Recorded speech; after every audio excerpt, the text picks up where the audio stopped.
Vamos a pasar a charlando, a nuestra sesión charlando con, como también casi todos los lunes, aunque hemos tenido ahí problemas de comunicación de repente con mi querida Gracia Alzaga, pero le agradezco muchísimo que esté con nosotros a la distancia. Querida Gracia, ¿cómo estás? Hola amigo, pues un poco enferma, tengo que decirlo, porque el sábado nos dimos una mojada en el Zócalo impresionante escuchando al presidente. Entonces, pues bueno, es lo que toca, ¿no? Pero no nos íbamos a mover ni un centímetro hasta terminar el mensaje del presidente.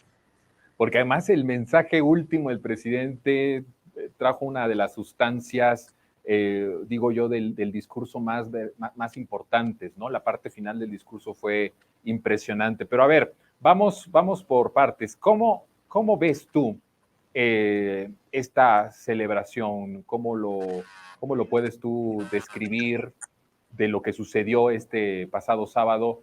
Los simbolismos, parte también del discurso, la gente, ¿cómo lo viviste? Gracias. Creo que también este tema tiene varias partes. Primero A es ver. importante decir que el mensaje del presidente en el Zócalo, con una convocatoria de una semana antes, de una semana y media, 2 semanas antes, es impresionante cómo el presidente sigue llenando el Zócalo y lo va a seguir llenando hasta que termine su sexenio, y esperemos que también su sucesor o sucesora continúen llenando ese Zócalo, porque pudiera parecer muy, la otra vez alguien me decía, oye, pero pues el Zócalo, ¿qué, no? O sea, ¿por qué es tan simbólico? ¿Por qué importa tanto llenar el Zócalo? Porque a mí me preocupaba, obviamente por el tiempo de convocatoria, por todo, pues que fuera poca la afluencia de gente, ¿no? Pero me puse a reflexionar sobre todo de eso. ¿Por qué es simbólico? ¿Por qué importa llenar el Zócalo? Porque no es una cuestión de llenarlo nada más así como así, porque justamente somos millones de personas que acompañan al presidente, pero finalmente el estar ahí, el que la gente se convoque, porque aparte tú, o sea, seguramente para las personas que fueron y tú, veían como había personas de Tuxtla, había personas de Macuspana, había personas, o sea, de todos los municipios del país, porque van exclusivamente a escucharlo. Entonces, ese mensaje junto con todo el pueblo es maravilloso. Yo creo que es demasiado simbólico y a mí de verdad me pareció una vez más, y el presidente nunca me deja de sorprender, como la cantidad de gente que estaba ahí para escucharlo. Y nada más una última cosa sobre ese tema. Creo que también cuando estábamos escuchando el mensaje, el audio no era tan bueno, no me van a desmentir, pero por lo menos yo sentía que el audio no era tan bueno. Pero hubo un momento cuando el presidente estaba hablando que no había ni un, o sea, por lo menos alrededor de mí no había ni una sola alma hablando. Eso significa que la gente, o sea, estaba todo, imagínate organizar inconscientemente a 250,000 o más de 250,000 personas que estaban calladas para escuchar al presidente, para escuchar el mensaje. Entonces yo creo que son como cosas muy simbólicas y muy poderosas que seguimos viendo frente a este movimiento, y pues evidentemente por todo lo que estamos viviendo pues alrededor de él en esta última parte del sexenio. Qué interesante eso del silencio, Gracia. Yo viví algo como lo que tú estás diciendo cuando íbamos de los campamentos de Reforma, que estábamos a lo largo de todo Reforma, y caminábamos, no sé si eran a las 6 o a las 7, que teníamos que caminar desde nuestras casas de campaña hacia el Zócalo, que ahí estaba la casa de campaña del presidente, en ese momento el candidato, Andrés Manuel López Obrador, y nos íbamos todos caminando, ya sabíamos que esa hora era la hora en la que él daba su informe, y algo muy parecido a esto que decías, era un silencio de todos, escuchando al líder de lo que él nos tenía que decir, de cuál era el plan de acción, qué era lo que teníamos que realizar, cuáles iban a ser las actividades, pero tienes verdad, ese silencio que se da pocas veces en política, ¿no? Porque regularmente, o porque eres acarreado, o porque la verdad es que te llevaron casi a la fuerza, no se da esa parte, ¿no? Estás ahí hablando con otras personas, no pones mucha atención, pero en el caso del presidente, cuando habla, un pueblo que escucha. Y yo quiero centrar tu opinión, o quisiera que me des tu opinión más bien, en esta parte de el pacto. Eso es de las cosas que a mí más me tocó del discurso del presidente López Obrador, el decir, el pacto con el pueblo ha dado resultados, ¿no? ¿Cómo puedes tú explicarnos este pacto, Gracia? Que yo, la verdad, sin el pacto que se hizo en 2018, la verdad yo pienso que no podría haber avance tan grande avance en tan poco tiempo de la transformación. Sin ese pacto de López Obrador representado el poder político con el poder popular, con el pueblo. Es que creo que justamente es la parte que aún tanto la oposición como los llamados de sociedad civil no terminan de entender lo que representa ese pacto.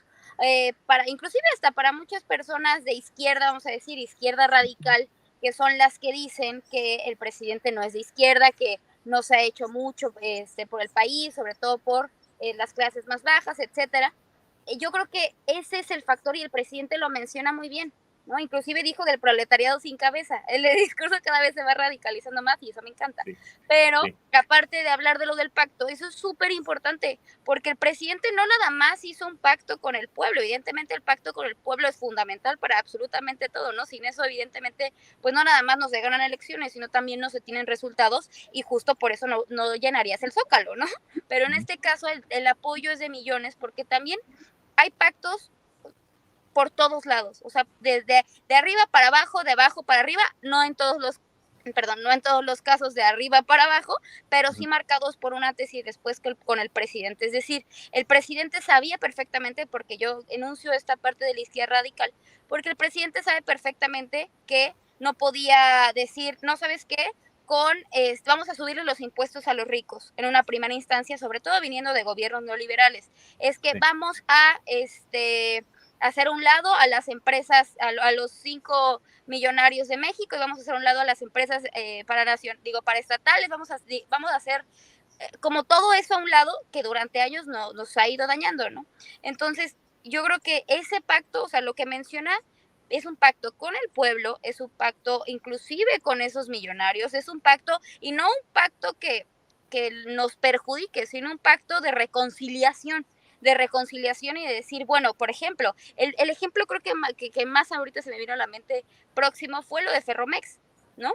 Solo de Ferromex, el presidente si en un principio hubiera expropiado todo Ferromex, obviamente hubiera habido un grito en el mundo, hubiera habido infinidad de situaciones en el país que hubieran sido desagradables, pero ha ido poco a poco tomando fuerza el discurso y las acciones del presidente para que en este momento del sexenio él haya dicho, ¿sabes qué? Vamos a expropiar esta parte porque nos beneficia al Estado y le beneficia al pueblo. Pero eso no bastó, ¿por qué? Porque él al momento de decirse expropia terminó generando una reconciliación con la REA. Entonces, eso también habla de un pacto que se hizo, ¿para qué? Para el beneficio del pueblo. Entonces, son como ciertas cosas que van pasando a lo largo del sexenio que te han dicho que no, o sea, que la manera de hacer las cosas pueden ser diferentes y no tienen que ser los pactos que se hacían antes al oscurito, los pactos que se hacían antes únicamente para beneficio de unos pocos, sino que realmente esos pactos que se van haciendo es con el pueblo y también con quienes nos han dañado tanto. ¿Para qué? Para en beneficio de todas y de todos, pero sobre todo de las y los pobres.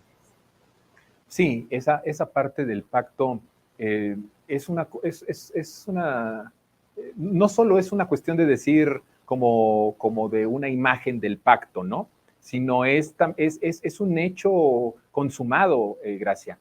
No es un asunto solo anecdótico, sino es un asunto que desde el primer día de gobierno se fue sellando el pacto con los indígenas, con los campesinos, con los más pobres, con las mujeres, con los jóvenes, con los adultos mayores. Fue un proceso. No es que haya llegado López Obrador y por el hecho de que solo llegó a la presidencia se haya consumado el pacto. Claro, él era una persona que tenía la capacidad para poder hacer un trato honesto con el pueblo. Era la única persona que podía hacer un pacto con el pueblo, pero no se dio de manera automática con el triunfo del 2018.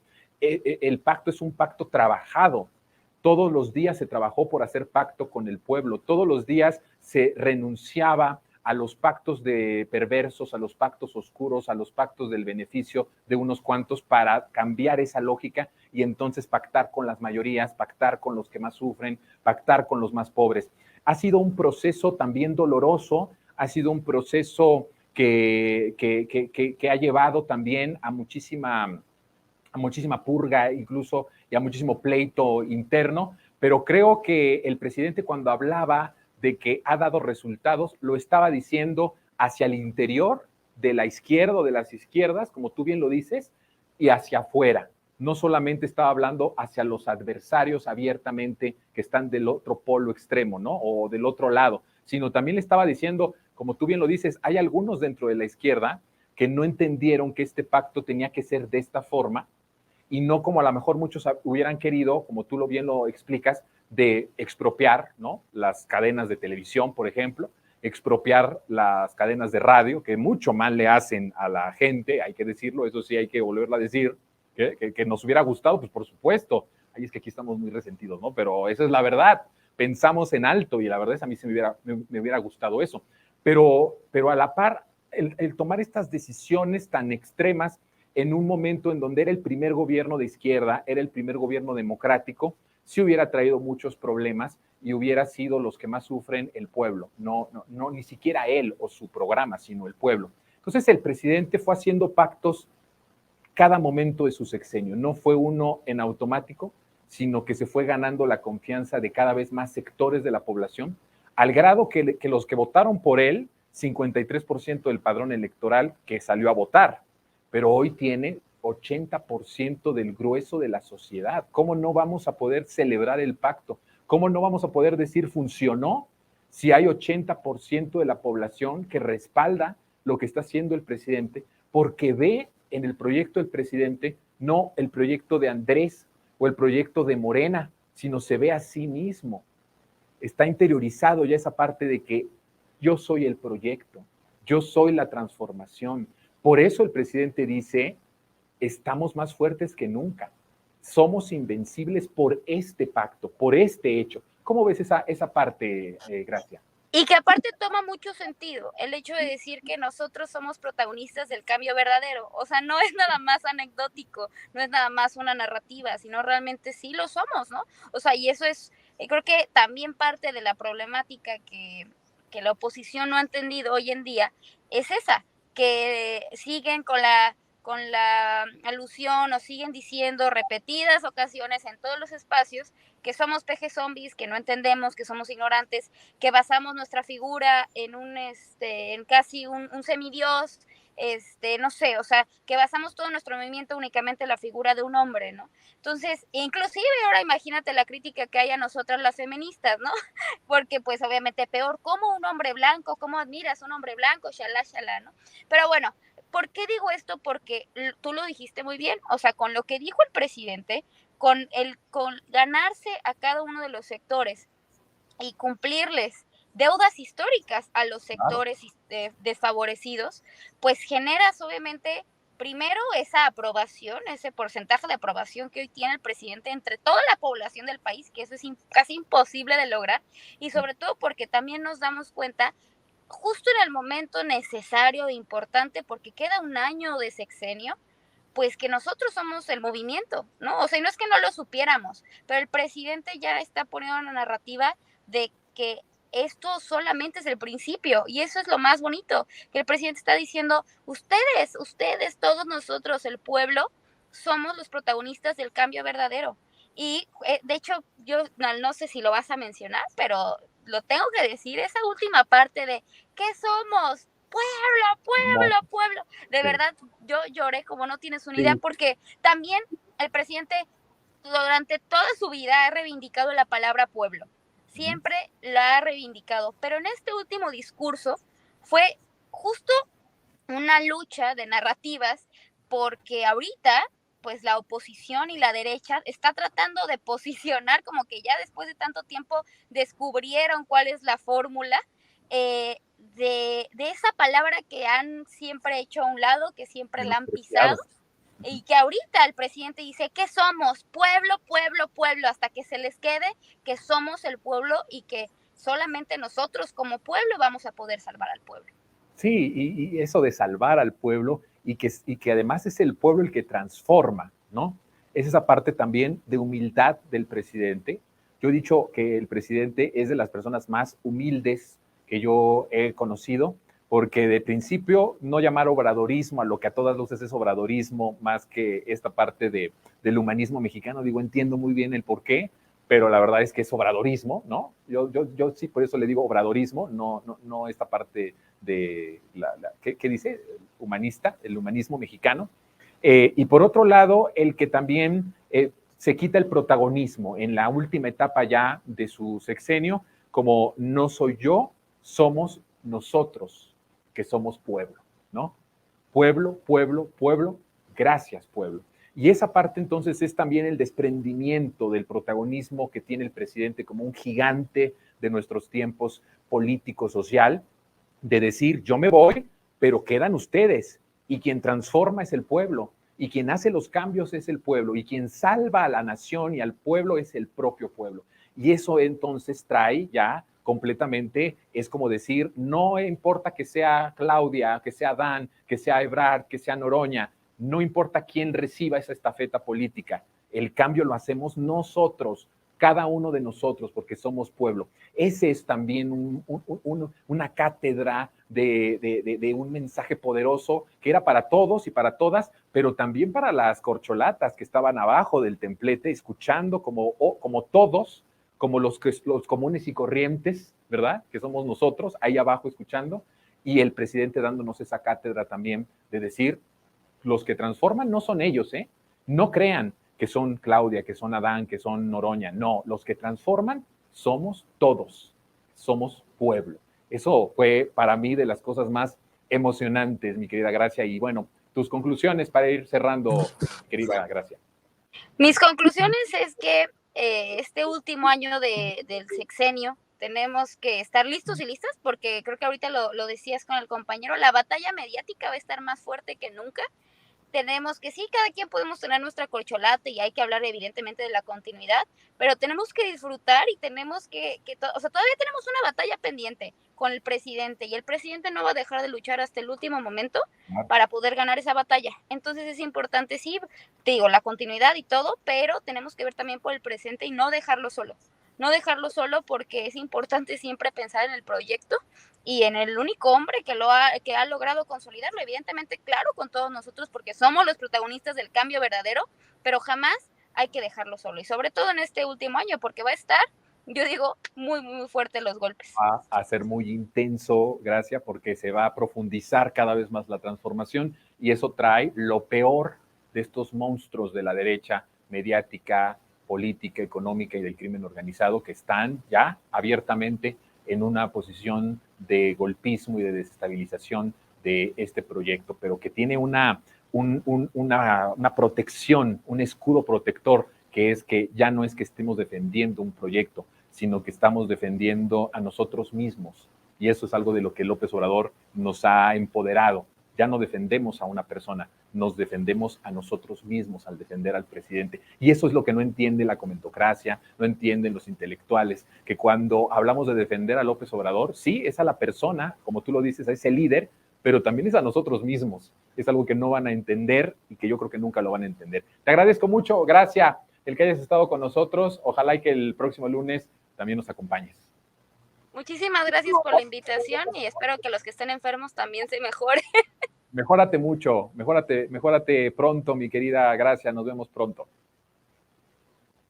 Bueno, pues ahí estuvo Gracia Alzaga. Oigan, unos comentarios rápidos, gracias de todo corazón, se conectaron muchos, hay mucha gente que está opinando en las redes. Saludos Jonathan, Todo México Unidos, para acabar con esas ratas. Plan C, gracias querido Jonathan, hasta la noche. Sí, en la noche nos vemos en la tele. Silvia González, nuestros derechos, nuestra voz tienen ¿qué? Respuesta, AMLO, gran ¿qué? Gran estadista. Bueno, pues ahí estuvo. Hay que estar muy pendientes. Yo les pido, ya nos estamos terminando despidiendo, pero yo les pido que por favor mañana no se pierdan Resentidos, porque vamos a hablar de cómo Calderón le entregó los aeropuertos al narcotráfico. Y el miércoles vamos a estar hablando de